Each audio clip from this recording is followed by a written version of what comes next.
Lihatlah penaklukan Konstantinopel 1453 oleh Al-Fatih.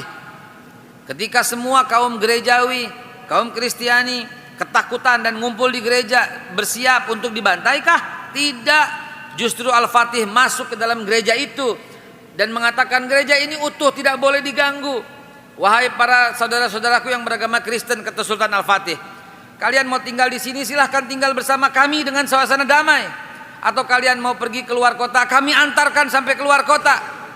Kurang apa coba contoh-contoh para pendahulu Islam? Lalu dari mana otak-otak orang yang membunuh itu? Lalu dari mana ajaran-ajaran orang yang menyebarkan paham terorisme itu? Kalau sampai dituduh umat Islam, kita kesinggung, kita keberatan. Yang lebih mengherankan lagi, itu keluar dari mulut orang yang beragama Islam. Ketahuan kan? Ini betul-betul kelihatannya pintar tapi bodoh, sebodoh-bodohnya orang, begitu loh.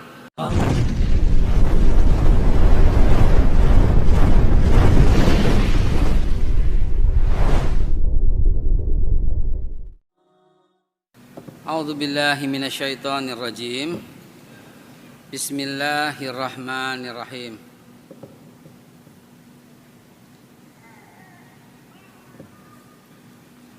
Bismillahillazi la yadurru ma'asmihi syai'un fil ardi wala fis sama' wa huwas sami'ul alim. Hasbunallah ni'mal wakil, ni'mal maula wa ni'man nasir, wala haula wala quwata illa billahil aliyyil azim.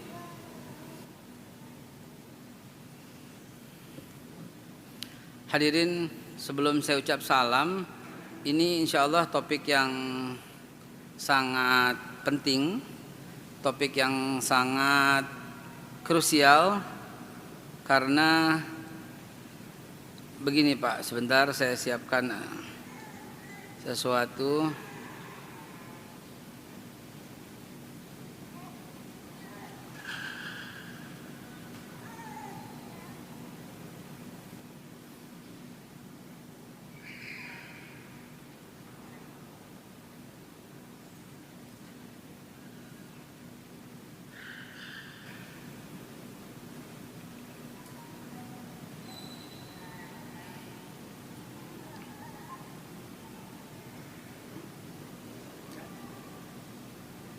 Baik.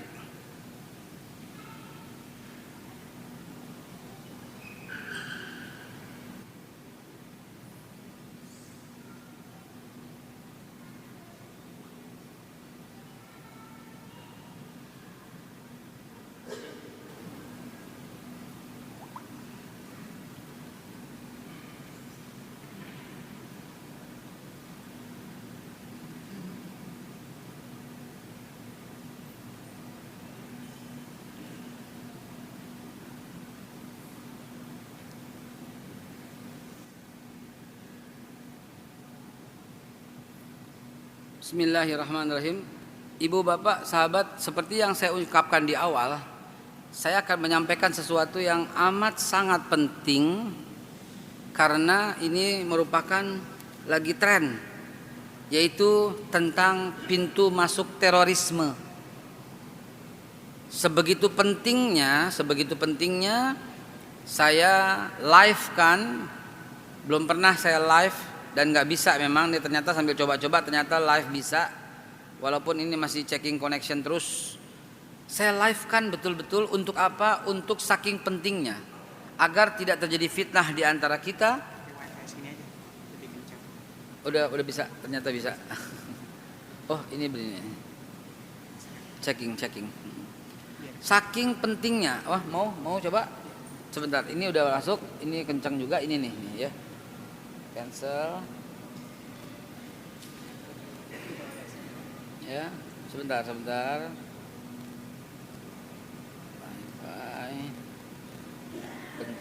sebentar sahabatku sekalian, karena ini penting sekali. Fatahillah.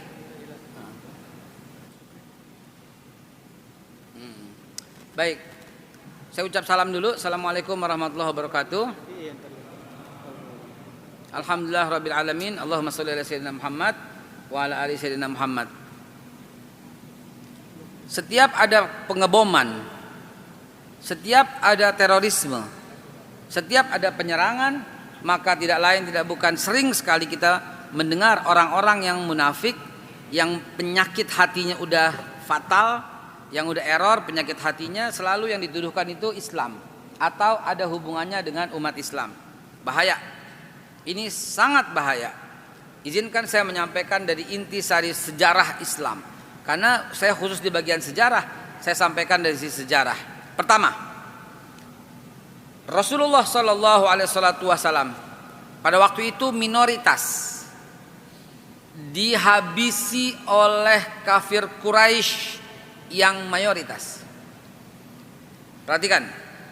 Namun setelah Rasulullah Shallallahu Alaihi Wasallam hijrah dari Mekah ke Madinah dan orang berbondong-bondong masuk Islam, dan Islam sudah siap kembali ke Mekah dari Madinah yang udah menjadi mayoritas kembali ke Mekah, apa yang Nabi suruh? Habisi mereka? Tidak. Bakar mereka? Tidak. Balas mereka? Tidak. Usir mereka? Tidak. Yang Nabi lakukan, barang siapa mengganggu mereka sama dengan menggangguku. Jelas Bapak Ibu? Dalam Islam, walaupun Nabi pada waktu itu sudah menjadi mayoritas, maka yang dilakukan adalah barang siapa mengganggu mereka sama dengan menggangguku. Artinya haram umat Islam mengganggu orang. Apalagi yang Nabi khususkan, barang siapa mengganggu mereka itu non muslim. Itu non muslim, kafir Quraisy. Dan di antara mereka ada yang beragama Yahudi, Nasrani, Majusi dan sebagainya. Bayangkan. Jadi kalau mereka berdalih bom bunuh diri itu untuk jihad, untuk apa? Suruh belajar lagi yang lebih banyak tentang sejarah Islam. 2. Di masa Umar bin Khattab. Jadi saya bawa ke periode ya Bapak Ibu sekalian. 2. Di masa Umar bin Khattab. Tadi Rasulullah hijrah ya 600 ya 28 29 begitu ya. Atau hijrahnya ya 632 dikurang ya segitulah kurang lebih. Umar bin Khattab 646. Apa kata Umar bin Khattab? Ketika Umar bin Khattab menaklukkan Yerusalem yang sebelumnya di Yerusalem Paus ya namanya Paus bukan Paus Urbanus, tapi bukan Paus lah namanya ya, seorang pendeta lah namanya Sopranios. Itu sebelumnya membunuh umat Islam yang ada di Yerusalem dan Masjidil Aqsa dijadikan gereja. Oke, paham situasinya? Umat Islam habis diusir, yang nggak mau dibunuh, Masjidil Aqsa dijadikan gereja oleh Sopranios. 646 Umar bin Khattab datang, balas enggak, usir enggak, bunuh apalagi tidak. Apa yang Umar bin Khattab lakukan jamaah sekalian dimulakan Allah? Bikin perjanjian Wa'dal Umariyah, di mana orang-orang Yahudi atau non Muslim atau siapapun yang ada di Yerusalem bebas sebebas-bebasnya tinggal di kota Yerusalem. Wahai orang yang suka melakukan pengeboman, tolong dengerin ini. Wahai orang yang terlibat pikirannya dengan ngatain pemerintah togut, dengerin ini. Wahai orang yang senantiasa menjadikan orang yang tidak sepaham denganmu menjadikan musuh-musuh, dengarkan ini. Rasulullah sudah letakkan dasarnya itu. Siapa yang mengganggu mereka sama dengan menggangguku. Siapa yang merusak kehormatan mereka sama dengan merusak kehormatanku. Umar bin Khattab bikin perjanjian Wa'dal Umariyah di Yerusalem yang mengharamkan mengganggu gereja, salib, sinagoga. Kalau sekarang kita bisa nisbatkan kepada wihara dan semuanya, candi dan semuanya tempat ibadah orang-orang yang bukan Islam. Haram mengganggu mereka, wahai dengarkan ini. Karena kata Nabi dikunci dengan kata-kata irhamu man fil ardi yarhamkum man fis sama. Cintai semua yang ada di bumi, niscaya kau akan dicintai oleh yang ada di langit. Di bumi ada siapa? Ada manusia, ada hewan, ada seluruh manusia. Coba man fil ardi kata Nabi, siapa yang ada di bumi. Jadi bukan cuma umat Islam yang mesti dilindungi. Camkan ini umat Islam sejati mestinya memegang ini, kalimat ini.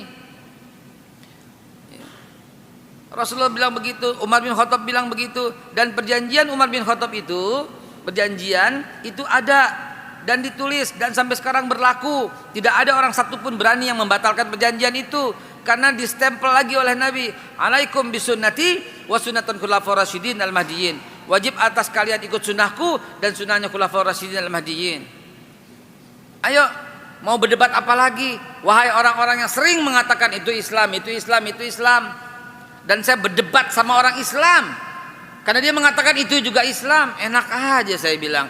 Islam yang mana yang membolehkan orang mengganggu? Islam yang mana yang membolehkan membunuh? Saya nggak bawa ayat sengaja biar nggak dijadikan perdebatan. Saya nggak bawa hadis sengaja biar nggak dijadikan perdebatan. Bawa sejarah aja deh. Umar bin Khattab membalas dengan damai. Perjanjiannya ada sampai sekarang, perjanjian itu ada. Ditempel di depan Masjid Umar bin Khattab, di depan gereja Holy Sepulchre di Yerusalem. Umar bin Khattab yang tanda tangan di sebelah kiri, yang tanda tangan 4 di sebelah kanan 4 orang. Satu gubernur Syam, namanya Muawiyah bin Abi Sufyan. Yang kedua gubernur Mesir, namanya Amr bin As. Gitu. Yang ketiga gubernur atau Menko Polhukam kalau sekarang dah. Sa'ad bin Abi Waqqas, Abdurrahman bin Auf. Pada tanda tangan di situ sampai sekarang ada prasastinya. Dan itu berlaku seluruh dunia.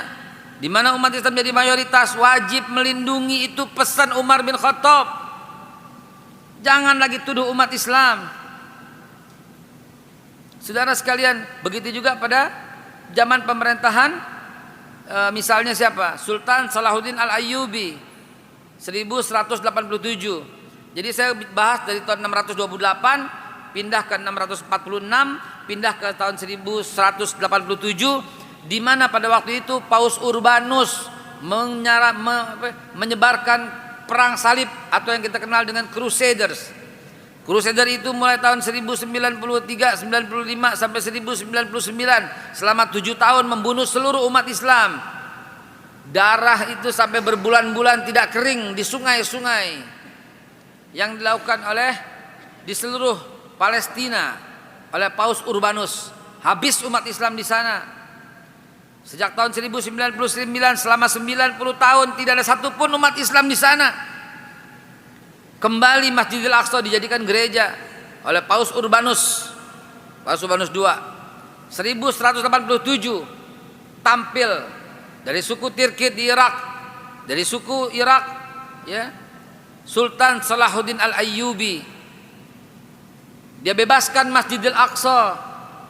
Dan apa yang terjadi dengan Paus Urbanus dan seluruh pasukannya? Dibiarkan bebas. Naskah Umar bin Khattab yang bersejarah itu dibakar oleh Paus Urbanus. Dan karena perjanjiannya sudah menyebar, Sultan Salahuddin Al-Ayyubi memperbaharui perjanjian itu dengan disebutkan perjanjian Ramallah yang ditandatangan di desa Ramallah yang sampai sekarang desa itu masih ada di ibu bagian daripada Palestina bagian utara. Apa bunyi perjanjiannya? Sama. Pesan Sultan Salahuddin Al-Ayyubi harus merawat gereja-gereja yang ditinggalkan, merawat sinagoga-sinagoga yang ditinggalkan. Bukan dilakukan pengeboman, bukan dilakukan pengerusakan, bukan dibilang kehancuran, tapi justru merawat sinagoga, merawat pendeta, merawat salib-salib itu, merawat gereja-gereja itu. Ini ada dalam perjanjian Ramallah yang ditandatangani oleh Sultan Salahuddin Al-Ayyubi tahun 1187, saudara. Masih kurang? Masih kurang.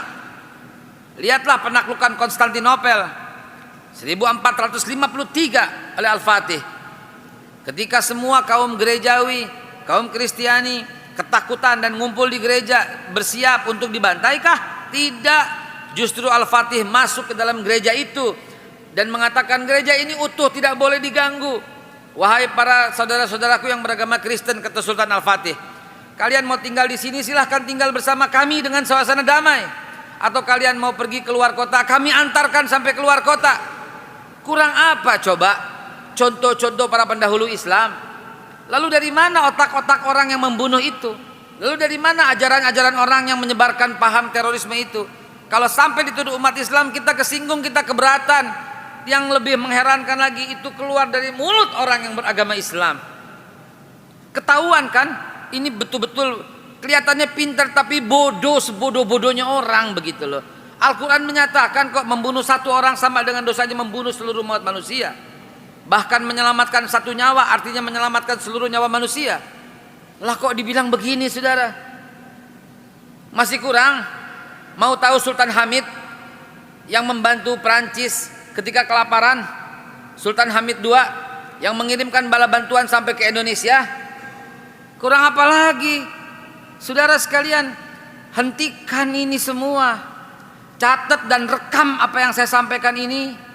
Siarkan semuanya agar semua paham bahwa Islam itu rahmatan lil alamin. Bahwa Islam disuruh diturunkan oleh Allah Subhanahu wa taala ya, kata Nabi apa?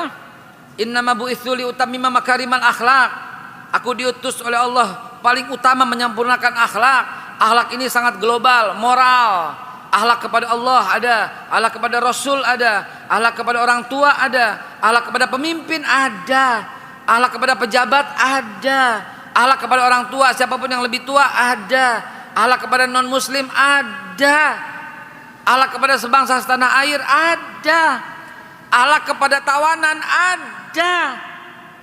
Ini orang habis perang kalah ditawan. Kata Nabi apaan? Beri mereka makan sebagaimana kalian makan. Beri mereka pakaian sebagaimana kalian berpakaian.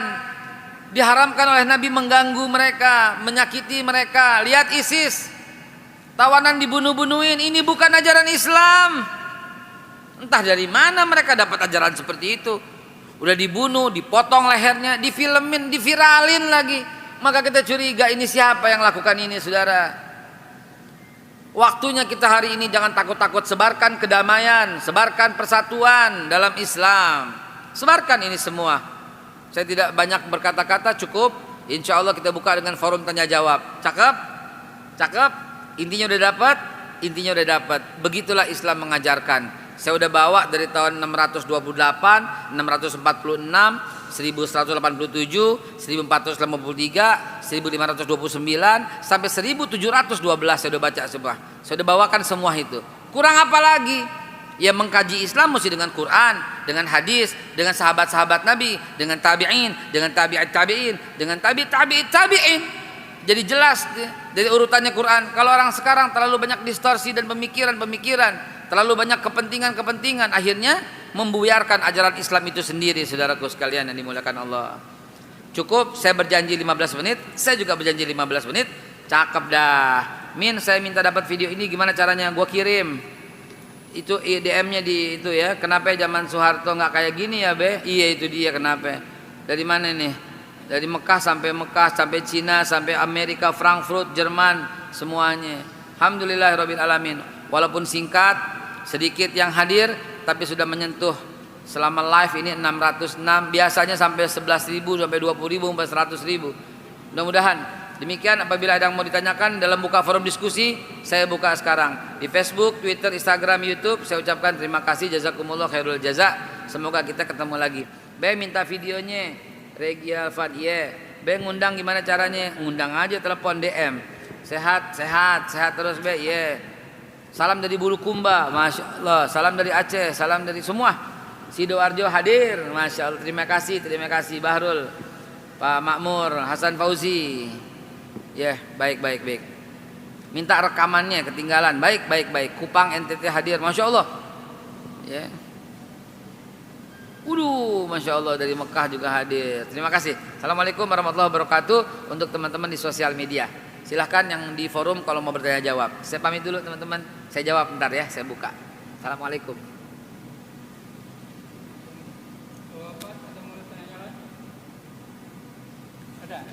Bogor hadir, Purwakarta hadir, Pangkal Pinang, Singapura, Masya Allah, Singapura luar biasa. Fadl, silahkan. Assalamualaikum warahmatullahi wabarakatuh. Waalaikumsalam warahmatullahi wabarakatuh. Yang saya mau tanyakan Pak Ustadz ya. Naam. Itu kan di Al-Quran sudah ada tuh, tapi ayatnya saya lupa itu.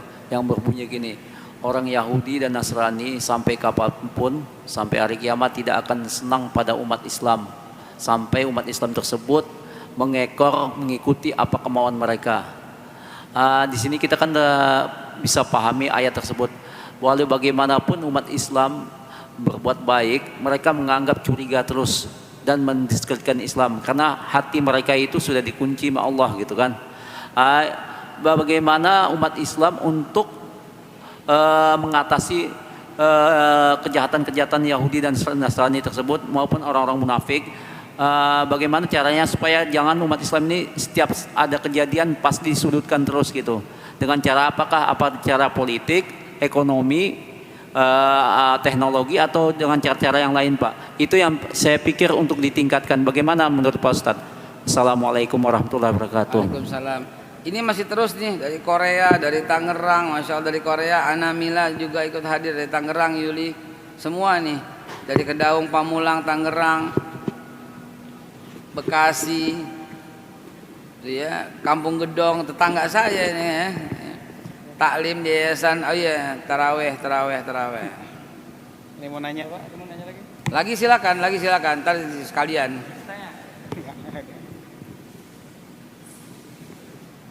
Dewi.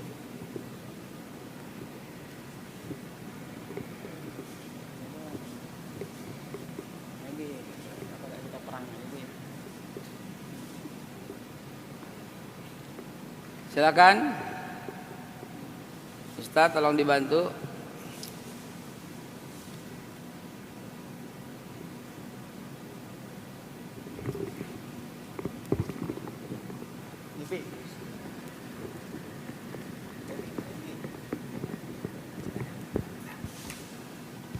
Bismillahirrahmanirrahim. Assalamualaikum warahmatullahi wabarakatuh. Waalaikumsalam warahmatullahi wabarakatuh. Pak Ustadz Dr. Haikal Hasan, Naam. saya ingin menanyakan apakah teroris yang ada di Indonesia tidak lepas dari kejadian WTC di tahun 2000 atau 2001 Pak? Sekian. Wassalamualaikum warahmatullahi wabarakatuh. Sebentar. Ini buat melayanin ini banyak banget pertanyaan. Saya supaya selesai, saya juga mau layani mereka yang bertanya.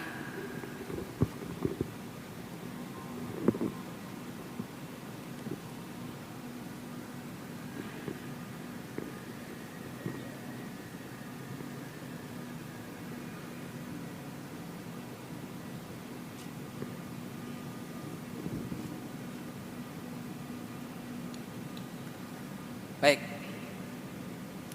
Pertama, betul Pak, betul. Walan tarda ankal yahud walan nasara hatta tattabi'a millatahum. Al-Baqarah 120. Di situ digunakan walan tarda, walan, lan, la abadan. La tidak yang selama-lamanya, enggak. Walan tarda ankal yahud, orang Yahudi. Walan nasara, lan nasara bukan lan itu. Lan nasara wa lam alif wala, an nasara alif lam nun tasdid, al an walan nasara. Tapi tidak juga Nasrani. Yang tidak akan senang kepada kamu selama-lamanya abadi itu Yahudi. Sedangkan Nasrani ada yang baik, ada yang kagak. Catat perbedaannya tuh. Allah membedakan, yang dilaknat selama-lamanya laknatullah adalah Yahud, tidak Nasara. Jadi orang Yahudi emang beda karakternya. Emang beda karakternya, kayak begitu Quran menyikapinya, dan kita juga menyikapi sebagaimana Quran menyikapi. Tapi itu bukan alasan legitimasi untuk membalas mereka. Bukan alasan legitimasi untuk membalas mereka. Kan dalilnya jangan sampai kita benci dengan satu kaum sampai kita tidak berbuat adil, begitu kan? Nah, jadi tetap adil. Kalau mereka menyerang kita pakai Facebook, kita nyerang mereka pakai Facebook. Kalau mereka menyerang kita pakai Twitter, kita nyerang mereka pakai Twitter. Kalau mereka menyerang kita pakai batu, kita nyerang pakai batu. Itu adil. Gitu. Di Indonesia mereka nggak nyerang. Mereka menyerang kita dengan ekonomi. Salah lo sendiri, kenapa beli produk dia? Paham ya Pak ya? Kita bukan nyerang, malah ngebantu gedein mereka. Teliti dong. Teliti. Tapi kagak ada lagi Ustadz, produknya cuma ini doang. Ya barang kalau begitu ya kagak ada masalah. Karena kita harus menggunakan handphone ini. Handphone ini mereka Samsung, Oppo, Redmi gitu loh. Kita terpaksa beli karena kita untuk menyebarkan. Jangan dibilang itu kan produk kafir. La ilaha illallah, lah kagak apa-apa. Karena kita nggak punya produk substitusi. Pak, kalau ada handphone mereknya Ar-Rahmah saya beli, Pak. Ya kan nggak ada mereknya Ar-Rahmah. Ya, mereknya handphone An-Nur kagak ada. Adanya masjid An-Nur gitu kan.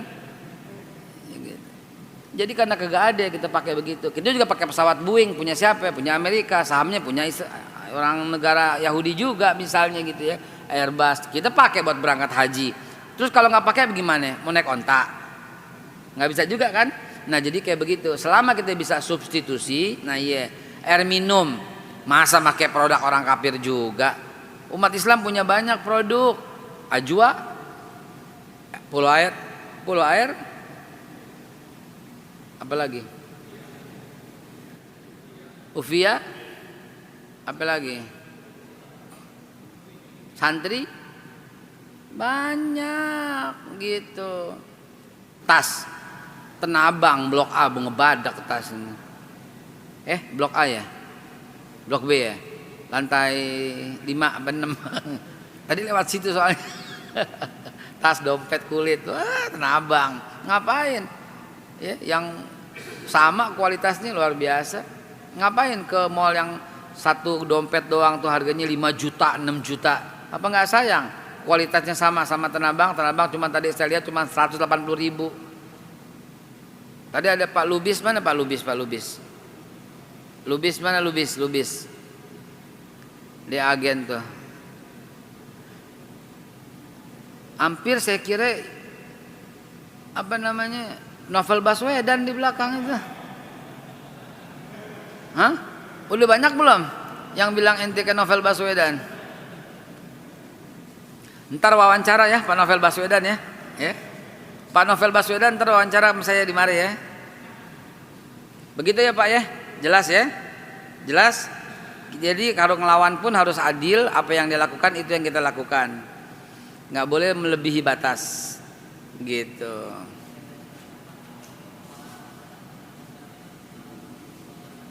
Nggak jelas.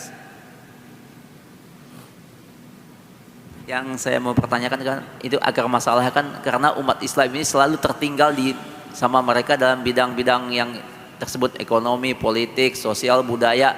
Nah, jadi dengan begitu kalau kita maju sedikit aja mereka sudah curiga dan mencari cara-cara untuk melemahkan dan ini. Terus bagaimana cara maksudnya umat Islam ini supaya lebih maju daripada mereka? Baik. Nah, itu tidak aja. tertinggal Pak, tidak tertinggal. Cuman kita banyak dijadiin budak. Tertinggal dari mana? Emas. Yang paling banyak kita yang punya Pak di Freeport. Diambil sama mereka. Kita jadi budak. Ayo ekonomi. Kuatan kita Pak. Minyak kita berapa? 97 miliar barel Pak. Ikan kita 6.300 triliun Pak per tahun. Tapi dirampok. Gitu. Potensinya udah ada semua. Cuma kita belum pernah dapat pemimpin yang kuat, yang hebat. Belum pernah dapat. Belum pernah dapat anggota DPR RI yang betul-betul memperjuangkan 100% hidupnya, nyawanya, jiwa raganya untuk umat bangsa ini. Belum dapat gitu loh. Pak Jokowi bilang apa? Stop impor. Para pembantunya masih datangin impor. Nah kayak begitu. Jadi bagaimana jalan keluarnya? Jalan keluarnya kita cuma bisa berdoa hari ini karena potensinya udah ada tapi nggak bisa dimanfaatin. Begitu aja ngomongnya. Ekonomi banyak, kenapa kita beli pasti produk mereka? Coba kalau Bapak ngomong kayak begini di semua sosial media, beli produk kita sendiri, maju kita, maju. Taruh duit, kenapa di bank-bank milik mereka Pak? Taruh di bank pemerintah dong, yang syariah dong. Bapak tahu berapa jumlah syariah yang beredar di Indonesia? Hanya 9%. 91% masih konvensional, masih riba, masih bunga. Bagaimana caranya? Caranya cuma satu, ajak orang sebanyak-banyaknya ke masjid. Ajak orang sebanyak-banyaknya mendengarkan ceramah yang model begini. Supaya sadar gitu loh. Jangan lagi di mimbar ngomongnya wudhu lagi, wudhu di pesantren wudhu. Jangan lagi persoalkan bid'ah. Begini mestinya Pak, supaya terbuka kesadaran gitu loh. Jangan lagi persoalkan kunut nggak kunut. Jangan lagi persoalkan lagi celana cingkrang apa nggak cingkrang. Nggak usah lagi Pak zaman sekarang. Baca aja kitabnya. Dan mana yang ente yakinin silahkan. Mau ngewer kek, mau apa kek, silahkan gitu loh. Jangan fitnah-fitnah kayak begitu. Kita majuin kayak begini Pak, supaya terbuka wawasan kita begitu. Yang lain kita bisa kaji di kajian khusus, bukan kajian umum seperti ini. Kajian umum seperti ini kajian global. Jangan lagi ngomongin soal tarawih 8 lah, 20 lah. Mau 8 boleh, mau 20 boleh. Sunnah. Mau nggak tarawih urusan lo sama Tuhan lo, paling lo rugi gitu doang. Begitu kan? Kita nggak bisa paksa kan? Mau 40 cakep, mau 100 cakep. Imam Syafi'i nggak pernah kurang dari 100 rakaat. Nggak pernah kurang dari 100 rakaat. Berani bilang Imam Syafi'i bid'ah? Nggak pernah kurang dari 100 rakaat Imam Syafi'i kalau tarawih. Karena nggak dibatasin Pak, boleh. Madinah 36, Mekah 20. Kita pilih 8. Kalau ada masjid yang 4 rakaat kita pilih 4 kali begitu kali ya. Jangan dong ya. Gimana Pak? Ada hubungannya nggak? Mana gue tahu, emang gue teroris? Nggak tahu Pak. Saya bukan pengamat teroris, saya pengamat sejarah. Saya pengamat sejarah dan saya tulis apa yang saya amati di sejarah yang saya tulis ini. Makanya ini jadi acuan, pegangan. Ya, sejarah Islam saya tulis nih. Jilid 2 judulnya meluruskan sejarah dari zaman Nabi Ibrahim sampai zaman sekarang gitu. Itu khususan bagian saya. Ya. Dalam Al-Qur'an pun saya terbitin Al-Qur'an sendiri nih. Kenapa Al-Qur'an saya terbitin sendiri begini? Agar semua orang lebih paham dengan Al-Qur'an. Ini Al-Qur'annya kagak ada apa-apanya, cuma bahasa Arabnya doang. Tapi ada barcode-nya. Setiap Bapak baca, tembak dengan barcode tuk gitu. Maka keluar di sini tafsir apa yang Bapak mau. Jalalain, Ibnu Katsir, Al-Maraghi, semua dalam bahasa Indonesia. Jalalain ada, Al-Maraghi ada, Ibnu Katsir ada, Asbabun Nuzul ada, terjemah Depak ada, biar nggak salah paham dengan Quran. Udah disiapin semua, Ji, udah disiapin semua. Tinggal mau apa nggak mau doang. Udah disiapin semua. Tinggal pelit apa nggak pelit doang. Duit yang ada di kantong buat makan melulu, buat gegarasan melulu, buat mewah-mewahan melulu, atau buat mengisi dengan ilmu pengetahuan, itu doang. Udah disiapin semua. Begitu. Hadanallahu wa iyyakum ajmain. Terima kasih atas segala perhatian. Mohon maaf atas segala kekurangan. Usikum di luar ya. Usikum wa nafsi bitaqwallah. Silahkan tuh minat, tolong ada di luar, silahkan untuk antum ya. Nggak ada pertanyaan lagi tutup. Nggak ada lagi tutup. Sengaja saya biasain tutup sebelum waktunya agar ada ngobrol, foto, barangkali ya. Makan, sembahyang sunnah ba'diyah, tafadhal. Wallahu muwaffiq ila aqwamit thoriq, billahi taufiq wal hidayah, walafu minkum, wassalamualaikum warahmatullahi wabarakatuh.